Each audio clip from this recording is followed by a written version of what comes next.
Hello and welcome to I24 News Sports Daily Magazine with all the latest scores and stories from around the world. Wednesday evening, a lot of sports on the way, and these are the headlines. Second night of Champions League semi-final coming up. Cristiano Ronaldo is still injured and Gareth Bale is sick. Both are uncertain yet to play against Pep Guardiola and Bayern Munich. FIFA suspends for now the ban imposed on Barcelona, meaning the Blaugrana will be able to transfer players this summer.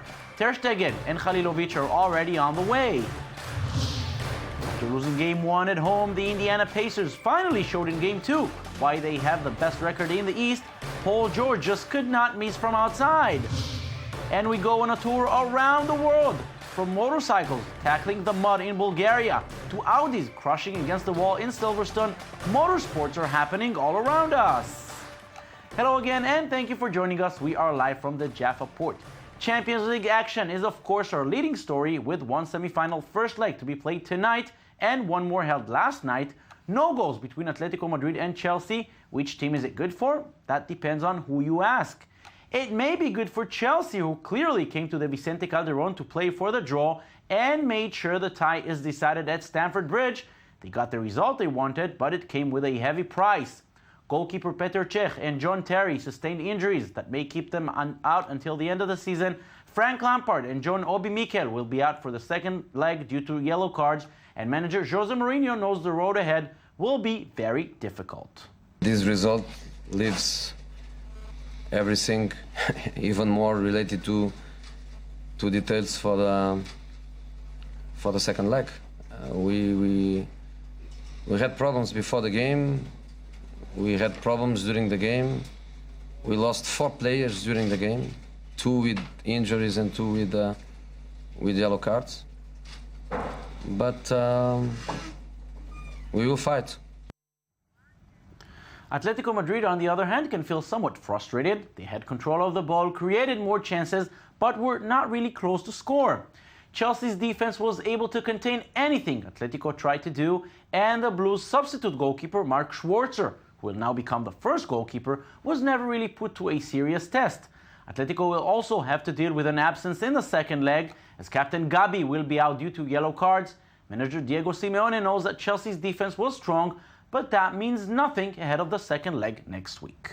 Sí, sabíamos la formación desde ayer. La verdad que tuvimos buenos informantes. We knew the formation from yesterday. We had good informers, and this pleased us because it came from England. We knew how they were going to play, and the idea was to try to break that defensive game. We weren't able to overcome their defensive play because they did very well, and this leaves the tie open with different possibilities. We'll see next week whether the result was good for them or whether was it good for us. We switch our attention now to the second semi-final, again in the Spanish capital. Real Madrid will host the first leg against Bayern Munich, the two teams seen as the big candidates to win the trophy. The biggest concern for the home team is who will play. Cristiano Ronaldo is not fully recuperated, though most chances are he will play tonight, but Gareth Bale is now dealing with the flu and may have to watch at least some of the game from the bench. Believe it or not, it's been 12 years since Real Madrid made it to the final. They were stopped in the semis the past 3 seasons, and with La Décima, the 10th win, on everybody's mind, the motivation is at its highest. We have the biggest ambition that anyone can have, which is to win this competition for the 10th time. That is an advantage for us. It's not an obsession, but a great motivation to think that we can win it for a 10th time. As for the European champions, they seem to be winning every possible trophy for the past 2 years, but the task ahead of them in the semi-final is extremely difficult. One thing they could rely on is the incredible record of Pep Guardiola as head coach at the Santiago Bernabeu. Pep came to the stadium 7 times during his 4 seasons in Barcelona and never lost. Now he comes here again, this time in charge of Bayern Munich, and he knows exactly how big is the team he faces, and perhaps surprisingly, he does hope to see Madrid's biggest star on the pitch. Madrid is always Madrid, regardless of which coach they have or the players. They always have something special. They are always a strong rival for us. They are opponents who individually, player by player, are the most difficult in the semi-finals. There is no other team like Real Madrid. Regarding Cristiano, I hope he can play. At the end of the day, this is a game we play for the public. The people want to see the best players, and he is without a doubt one of the best. While the Madrid teams are tackling their semi-final matches, Barcelona is watching them on TV, something that has not happened since 2007, but still today was a very good day for the club from Catalonia. The transfer ban the team received from FIFA has been temporarily suspended. That is until Barcelona's arguments to the subject will be heard and FIFA reviews the case. This means that at least this coming summer, Barcelona will be able to make transfers, an urgent necessity for the club, who is dealing with a relatively weak season, an injured goalkeeper and a central defender who already announced he's leaving. Goalkeeper Marc-Andre ter Stegen and midfielder Alen Halilovic are certain to join, and many others may make the move this summer to the Camp Nou. Now to World Cup construction news, and this time it's good news for a change. FIFA Secretary General Jerome Falk visited the troubled construction site of Sao Paulo's World Cup Stadium to publicly confirm it will be ready on time for the tournament opener. Those are the only good news, as there are major embarrassments for the organizers. Construction work around the stadium will not be ready for the kickoff, and the main test event will be played with 18,000 empty seats, will not be ready on time. With just 51 days left for the opening match, 3 stadiums are still unfinished, and much of the promised infrastructure improvements have not happened and probably never will. Now we move to the place where you do not want home court advantage. You may know it as the NBA playoffs. And joining us here in the studio is our NBA expert, Danny Swibel. Hi, Danny. How you doing today? Danny, you're a devoted Bulls fan. You're very happy with the award. Joakim Noah got Defensive Player of the Year. Beautiful. What good is it if the Bulls are not going to make it anywhere? They lost at home again. It's been tough. It's been a tough few days. Listen, the Chicago Bulls are going to continue to do what they've had to do all season, and that's be resilient. Let's put it all on the table. I've had no sleep because I'm staying up at all hours to watch these games. The defense continues to be scrappy and disruptive and grinding, and that is embodied in Joakim Noah. Yeah, they got the Defensive Player of the Year, which is good, but you got to score. We got to score. That's the thing. The offense doesn't have that personality. It's kind of like that next man up philosophy. The Bulls continue to need this scoring threat that they just don't have, so it's just next man up, and if that man doesn't show up, the Bulls fall just a bit short every game, it seems. Yeah, and the question is, now they have to win 4 or 5 against Washington. Can they do it?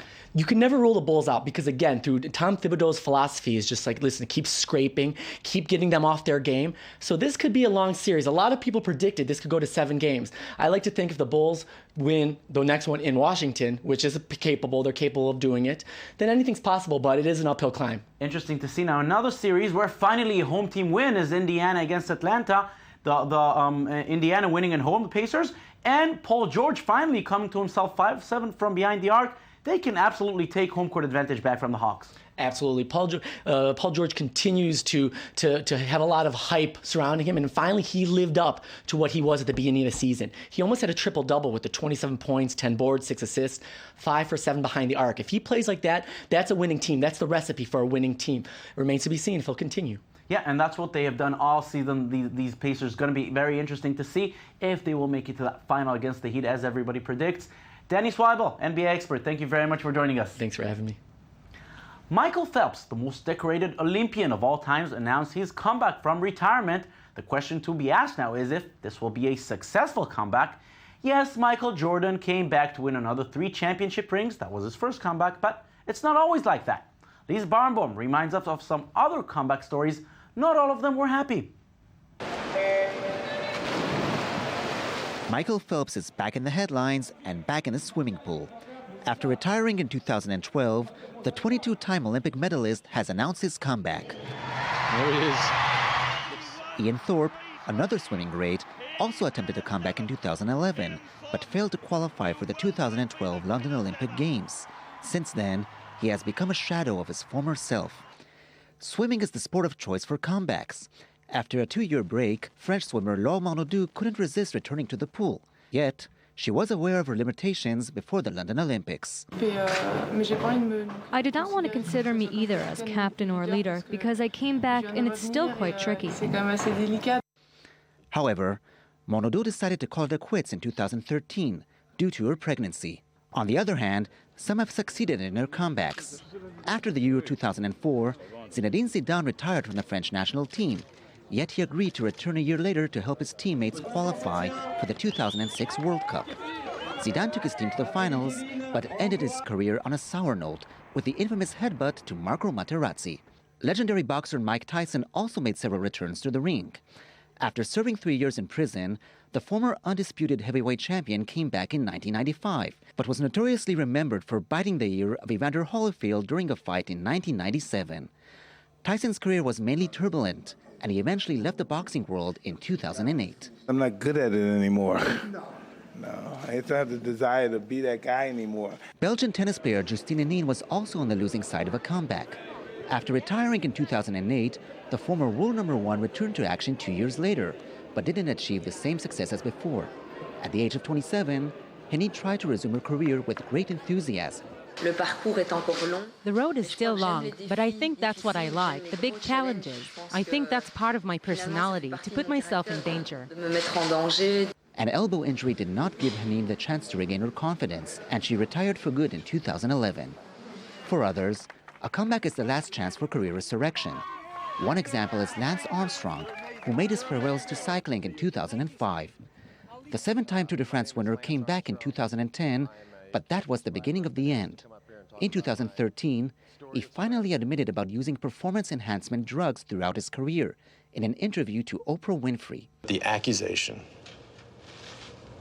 and the alleged proof that they say that I doped after my comeback is not true. The last time I crossed the line, that line, was 2005. Today, Armstrong is disgraced and stripped of his titles. Yet, there are others who always hop back in the saddle. This is the case of Diego Armando Maradona, who during the 1994 World Cup in the United States tested positive for drug use. But 14 years later, Maradona came back, this time as the manager of his beloved Argentina. It seems like just when they are supposed to end, some sports careers actually start again. Now we go on a tour around the world with some other sporting events, mostly involving roaring engines. The island of Guadeloupe was the venue for the 17th edition of the Caroujet, the Aqua Bike World Championship. Engines were throbbing with noise in the water of this French commune, and it was a marvelous event for Martinique's Hugo Fidelin. He did not win an individual stage, but was high enough on all of them to claim victory and become the world champion. The motocross Grand Prix came to Bulgaria this weekend. The rain made the course even harder to ride on. The muddy conditions proved to be too much for some, but for veteran Antonio Carioli, it was perfect. The 29-year-old Italian mastered the course, ending a long 7-year wait for an MXGP win. The 49th edition of the Amstel Gold Race was held in southern Holland. The peloton was able to stay close to the leaders almost until the end, but with 3 kilometers to go, a small breakaway group started to pull away, and Belgian Philippe Gilbert found the strength to break away as the finish line approached. The Belgian wins the race with a time of 6 hours, 25 minutes and 57 seconds. The European Rally Championship reached the Green Hills of Ireland, with the drivers battling the courses around the country and finishing in the Northern Irish capital, Belfast. The circuit leader, Esa-Pekka Lappi from Finland, was dominant here as well. He came nearly 2 minutes ahead of second place, German Sepp Wiggin. And Toyota was very successful at the opening round of the World Endurance Championship in Silverstone, England. The Japanese maker claimed the top 2 spots. A completely different story for Audi, who saw both their cars crash out, marking their worst race in 3 years. Former Formula One driver Mark Webber and Porsche finished third in what was the team's endurance debut after a 15-year absence from sports car racing. We've finished our tour around the world, and so did the World Cup trophy, who landed in the host country. It was a long trip. The Cup visited 89 countries during the past 9 months before arriving to Brazil. The highest prize in world football was displayed at the Maracanã, and now we'll embark on a tour around Brazil, going through all the country's 27 regional capitals, and we'll be back at the iconic Rio Stadium for the July 13th final. And David Beckham has been very busy since his retirement, investing in an expansion team in Miami or doing commercials, but now it's time for some charity work. The former England midfielder announced he was forming the Youth Football Fund, supported by David Beckham, a charity fund for youth football in the Chinese capital, Beijing, based on a donation he and his wife Victoria Beckham made last year. The Beckhams donated a Jaguar sports car and 6 football jerseys for a charity auction during a visit to China last summer, raising $415,000 for the China Sung Chingling Foundation, a large government-affiliated charity. And that's it for today. Don't forget, you can watch us anytime on our website at i24news.tv. We're also on Facebook and on Twitter. Thank you for watching and have a beautiful day.